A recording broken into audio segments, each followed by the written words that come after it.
Welcome to DIY Sheep Crafts. My name is Amika. I'm here to show you today how to needle felt shapes onto your felted wool dryer balls.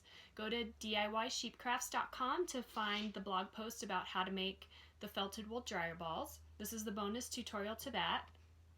So we're going to learn how to felt shapes onto the dryer balls using a needle. This one is done, it's complete. There's one here that I just did that, see how it's raised?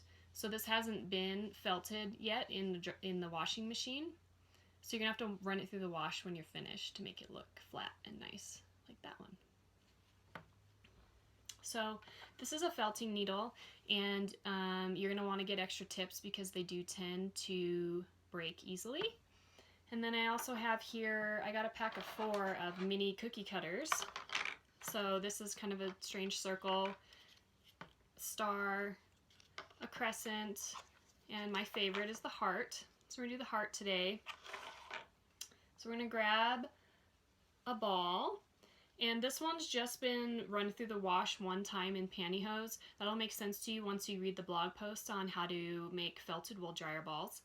But it'll come out a little bit damp, and that's okay.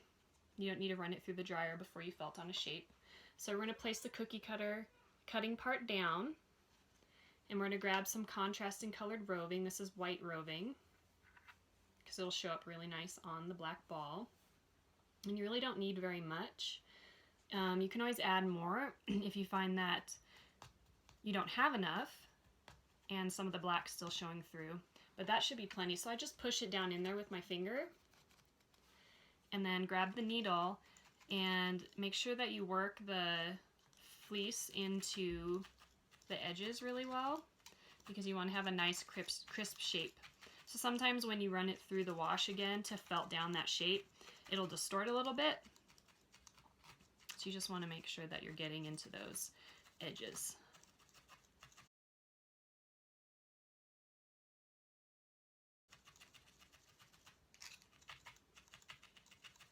And then once it's done, you just throw it in the wash that one last time, and your whole ball should hold its shape. There's no need to put it back into the pantyhose. And then once it's done with that hot wash, then you can put it in the dryer.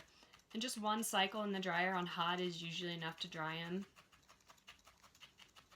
And then you can think about if you're going to resell to, like at a farmer's market, or you're going to give them as presents for Christmas, you can package them. I like packaging them in groups of 4. And put a little tag on them.